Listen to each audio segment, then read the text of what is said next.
melaksanakannya, dan dialah Allah yang maha melihat, lagi maha mengetahui. Tanya betul, bajet 2011 adalah merupakan perbelanjaan negara pertama dalam RMK 10, dan kita mempunyai figure-figure yang begitu menarik sekali. Antaranya ialah dalam jangka pecutan 10 tahun ini kita nak sampai kepada pendapatan per kapita USD 15,000 bagi melayakkan kita menjadi negara yang maju. Sedangkan pada 10 tahun yang lalu kita hanya dapat menarik pelaburan 535 bilion sahaja. Sedangkan untuk mendapat dalam per kapita 15,000 US itu kita memerlukan 1.3 trilion USD atau 1 trilion RM atau USD 446 bilion.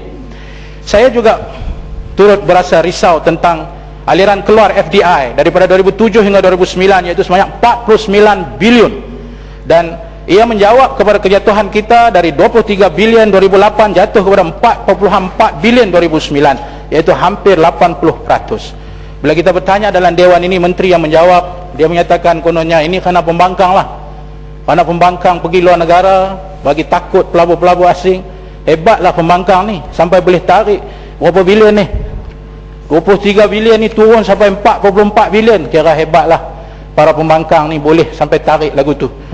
Sebenarnya kita janganlah menutup pekung di dada, kerana bau yang busuk akhirnya tetap akan bau, dan semua orang akan tahu daripada mana bau busuk itu.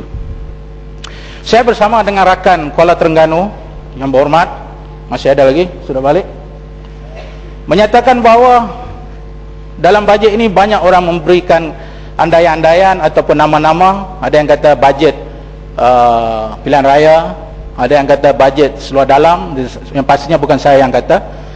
Ada yang kata bajet presiden saya menyatakan bajet Qarun. Saya lebih setuju dengan pandangan Kuala Terengganu, bajet yang berselera besar.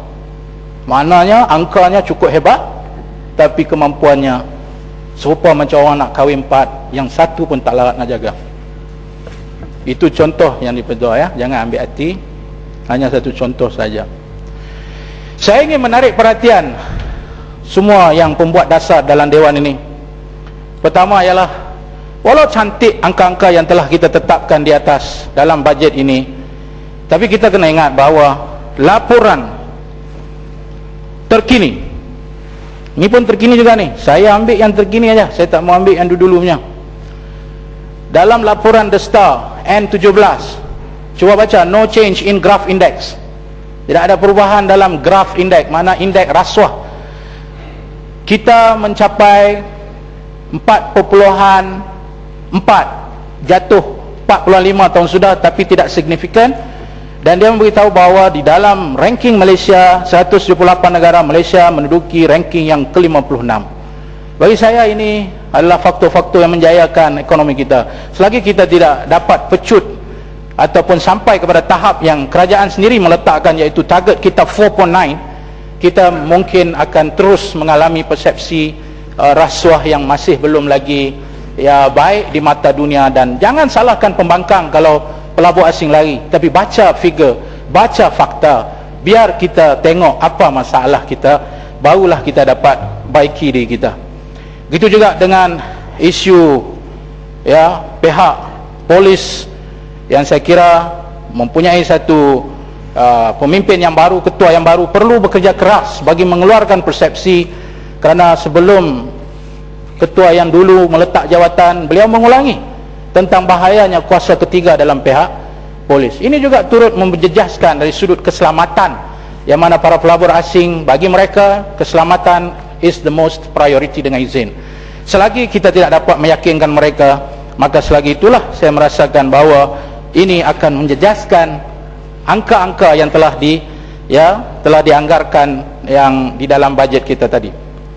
Oleh itu saya meniru dengan firman Allah, wala taktumul haqqa wa antum ta'lamun.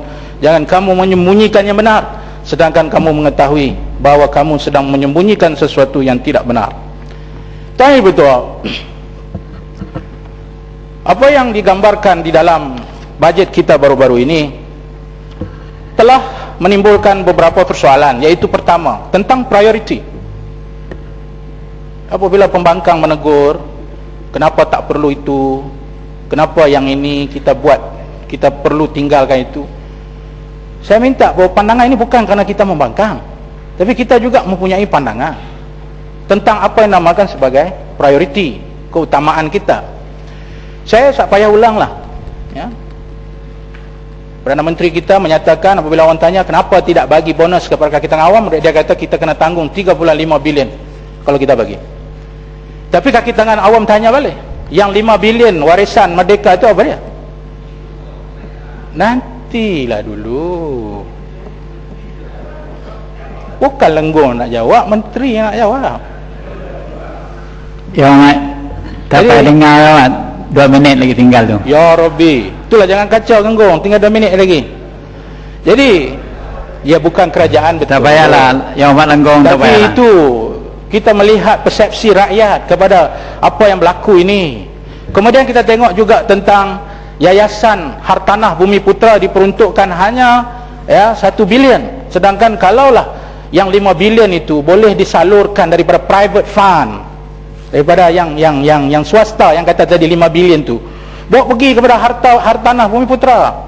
Sebab saya ada laporan di sini bahawa di Pulau Pinang yang duduk bising tentang Melayu-Melayu itu, ada jawapannya bahawa baru-baru ini ada satu saman telah dibuat kepada Yayasan Bumi Putra Pulau Pinang kerana sudah tidak amanah menjaga harta-harta Melayu di Pulau Pinang. Yang sebut ini ialah Datuk Muhammad Yusof Latif, Presiden pemenang, bukan Presiden PAS. Ini siapa sebenarnya yang menghakis masalah orang Melayu dan sebagainya? Ini saya perlu rakamkan di sini. Tuan Dipertua, saya nak masuk kepada yang terakhir sekali. Yang ni kalau saya tak sebut, memang saya tak tidur malam ini. Sebab saya rasa yang ini lebih kepada satu yang saya nak positifkan apa yang disadangkan daripada intensif teknologi hijau. Ya Ahmad, saya pun kadang-kadang tak tidur malam juga ya Ahmad. Ya bang. Jadi ringkaskan supaya kita sama-sama tak payah tidur malam. Terima kasih. Dasar yang dinamik bagi menggalakkan industri industri berbagai mematuhi green certification.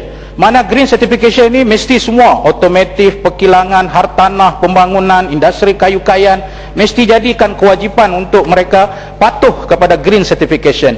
Yang kedua, green certification mestilah mendapat sambutan yang menyeluruh kepada industri kewangan. Industri kewangan masih belum berani untuk membiayai projek ataupun industri yang mengamalkan green certification ini. Saya dipahamkan hanya 9 syarikat yang mendapat persetujuan daripada 90 yang memohon untuk mendapatkan pembiayaan daripada bank. Oleh itu saya minta supaya diwujudkan satu fund ataupun dana bagi teknologi hijau. Yang ketiga ialah beban kos ini sehendaknya kita bila ditanggung oleh pengguna harus mendapat kemudahan-kemudahan lain seperti harga yang kompetitif, seperti kereta hybrid dan elektrik yang mendapat free parking, mendapat tol yang dikurangkan, dan juga pengecualian cukai bagi mereka yang menggunakan kedua-dua kenderaan ini.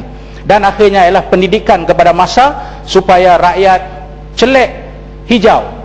Walaupun hijau itu warna parti saya, memang saya minat lah, tapi maksud hijau ini adalah hijau dari segi kesedaran alam sekitar, supaya semua orang sedar bertanggungjawab hijau ini bukan hanya daripada NGO ataupun kerajaan, tapi seluruh rakyat mesti menerima satu yang akan menjadi industri, satu yang akan menjadi asas kepada teknologi di masa depan, iaitu teknologi. Sekian, terima kasih Yang Dipertua.